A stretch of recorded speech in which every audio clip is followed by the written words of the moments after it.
My job gave me a list of rules to follow. Part 1. My job gave me a list of rules to follow. The job is at an immense building in a forgotten corner of the world. Over the last century, the building has been used as a factory, an orphanage, a psychiatric ward, and even a prison. Each time, increasingly horrible things happened to the people inside, and the landowner gave up trying to repurpose it. However, the area around the land developed rapidly, and the opportunity cost of leaving it as is became too high, so I was hired to evaluate and renovate the building.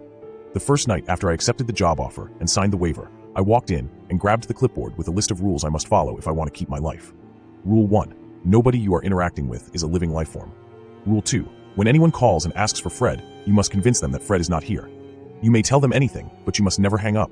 You are safe once the caller hangs up. Rule 3. Remind the incense man that the morgue is in the basement, but do not show him the way, no matter how much he insists. Rule 4. If you hear a music box start to play, you must locate and close the box before the song ends. Rule 5. If a window opened by itself, toss salt out the window and wait until the hands release before closing it. Then move the wheelchair back to its original spot. Rule 6. When you see them, direct the twins to the experimentation room and tell them the doctor knows best. Smile back. Insert earplugs before the screams start. Rule 8. Never, ever speak or write the number of the missing rule. Rule 9. Every night at 9 p.m., mix rat poison with a bowl of dog food and place it out for Fluffy. If Fluffy finishes the whole bowl by midnight, immediately vacate the premises. Rule 10. If you smell smoke, run up to the roof and hide behind the water reservoir tank until it starts to rain. Nowhere else is safe, and do not talk to Martin. Rule 11. Do not look her in the eyes. Find out what happens next in part 2. Though my job was different, there had been contractors who worked in this building because there were generators in the basement that needed to be monitored and maintained. The rules had been passed from one contractor to the next, but I was probably the only person who laughed after reading them. Yes, I laughed. Rules, after all, are made by people who know almost nothing, for people who know even less. Let's say you got this job instead of me. You pocket the sweet advance, and you take in the rules. Every time the phone rings, you rack your brain for the most convincing lies of where Fred could be. He's on leave. He's with a client. He's in Timbuktu with his mistress. And sometimes you even yell until the caller hangs up. But will you ask why that's supposed to protect you? I can tell you. In the early 1930s, Fred was a sensation. He'd spearheaded an innovation that made the factory situated right here generate immense amounts of money and gave hundreds of women jobs. His products were simply divine, like they came from the next era. Everyone wanted at least one of his fancy watches with self-luminous paint. When women began falling dead with radiation poisoning, everyone also wanted answers. Must I remind you that Fred is no longer alive, your callers are not amongst the living, and you're the one behind his desk now? Find out what happens next in part 3. As for why they're calling, it's because the weakest types of ghosts need directions and an invitation. Let me introduce myself. Properly this time. I am here for a job, but my job is not to follow silly rules made by ignorant humans trying to treat symptoms of a supernatural infestation while surviving to pay the bills. My job is to cleanse the factory and exorcise all the ghosts so my boss can use this land again. Evaluate and renovate, as I said. I started with the easiest task, building a trap for any ghosts that wander in looking for Fred.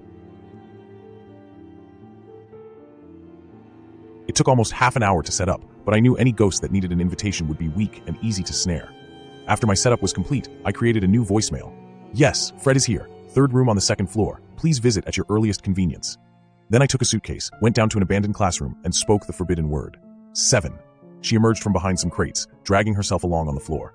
Her legs were spread out in an unnatural angle behind her, like those of a dead amphibian. Her eyes were little black holes, and she was missing some of her fingers. Find out what happens next in part 4. Will you play with me? Her voice was soft, barely audible because of the black yarn pulled through her mouth. Her head, topped with a mess of tangled ginger hair, lolled side to side, and she slowly pulled herself forward towards me. I opened my suitcase. Will you play with me? She yelled at me, angry in a way only a child could be. She was suddenly right next to me. With a sudden burst of strength, she reached for me. Will you play with me? I let her feel my hand. Her presence was clammy and wet, as if she'd taken her last breath in a pool. I'd love to, but I can't play with you, 7. I'm sorry. The black yarn pulling her lips together began to unravel as her scowl stretched into a grin. Before her mouth deformed into something terrible, I added, he can, though. 7 pulled her hand back. Children, even dead ones, are curious creatures. They're easy to distract and trusting to the point where they appear gullible. She reached for my gift and gasped. Her little body radiated with joy as she ran her hands over the gift I brought her. Light returned to the little black holes that formed her eyes, and she giggled with happiness. I smiled as she read the name on the collar. She hugged her gift. I leaned down. Would you like to leave with Biscuit so he can play with you forever? Biscuit was a beloved pet whose dead body still radiated with spiritual warmth. His owner took him to be cremated, but could not resist handing him over when I offered to pass down words from her dead grandmother in exchange. Find out what happens next in part 5. 7 nodded, her eyes brimming with tears, and her presence began to fade. You are so nice. Nobody has ever played with me. Nobody has been nice to me before. But this is not a tale of how I easily broke all the rules of the building and emerged unscathed. I knew, by the time I went down the same flight of stairs 20 times, that the last spirit in the building was a powerful one. She was powerful enough to manipulate the world of the living without any invitation. Powerful enough to stay and haunt this ground for centuries. Powerful enough to kill and trap the hundreds here. For once in my life, I felt compelled to follow a rule. Rule 11, do not look her in the eyes. But I can't. I can't not look her in the eyes, because my vision for dead things does not work the same way your eyesight does. Even though my eyelids were firmly screwed over my eyes, I was looking directly in her eyes. Cold washed over me, and I knew she was testing me. How easily could she manipulate my body to shiver? She couldn't.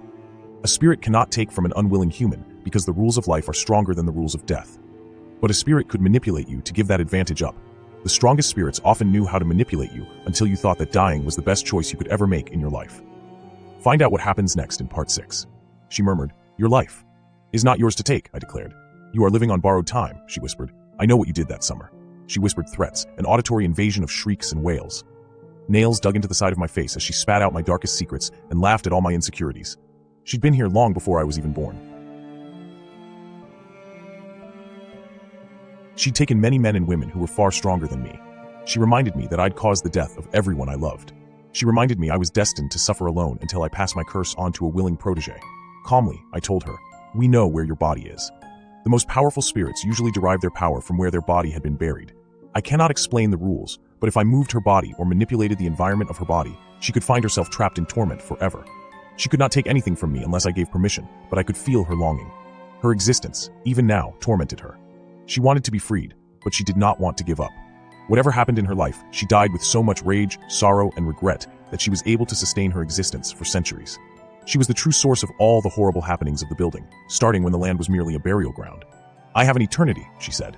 Because I'd already entered her trap, she could keep me trapped in the never-ending stairwell while preventing me from manipulating her body. My mortal body will perish. Do you? I smiled. Are you sure about that? Find out what happens next in part 7. You see, I don't just waltz into haunted buildings because I could. I knew dozens of ways to repel ghosts, to reach into the spirit world and tear them apart. I chanted one of the most powerful spells I know. The coldness receded. Her presence became less overpowering. Then, one by one, my fingernails popped off. I silenced myself. Her presence sharpened again. A spirit typically cannot take from or harm an unwilling medium, but when I started my chant, I'd willingly established a connection with her. In my decades of dancing with the supernatural, I'd never met a spirit strong enough to resist an exorcism and attack me at the same time. I'd seen plenty of attacks on humans who unwittingly gave permission. There were endless ways you could invite the cursed energy in, but I was trained to resist. Glancing at my bloody fingers, I straightened my shoulder, took a seat on the floor, and said, an eternity, you say? So, how was your day? My antics caught her off guard. She had an eternity, yes, but we both knew time was of no value to her. I was the last hope of the landowner. If I couldn't exercise his land, the land would simply be sealed off. I'd already sent away the hundreds of souls she'd accumulated over the centuries. Her eternity would become more damned than ever. Her presence stirred, as if she was settling down. We simply existed in the same place at the same time. My soul was already cursed. She could not trap me here, even if she killed me here. She'd simply be alone. And based on how many victims she collected in the last centuries, she was terrified of being alone. Find out what happens next in part 8. She responded, I want you to listen to my story. So, she wanted validation and a witness to believe her as she shared the horrible ways her life unfolded before she met her end. A person dies a second time when somebody says their name for the last time. Whoever she was, she died so long ago that even my extensive research couldn't unearth her name. Despite how calm I was, I did not have a choice. I can do that. Then, she hissed, and after, I want to rip out your tongue. What a petty bitch. I will permit nothing else, but I will permit you my tongue. You must promise to leave this world. She began. Her name was Kanawa. Hours later, exactly as the clock struck noon of the next day, I emerged from the large building with blood all over my shirt. True to her words, as she was bound, she left after she finished her life story and ripped out my tongue. Contrary to what you might have thought, being the only person in this world who knew her name, her pains, her deepest secrets, and how unfair her life had been, didn't make her more sympathetic towards me. I don't know if I could have negotiated and gotten away with a less damning injury, but she was certainly too powerful for me to remove by force. I texted the landowner to tell him that his building was now free of ghosts, and I threw the list of rules into the trash. I was starting to feel faint from the loss of blood, but I did take emergency medication for the bleeding, and the ambulance was already on its way. Follow for more horror stories.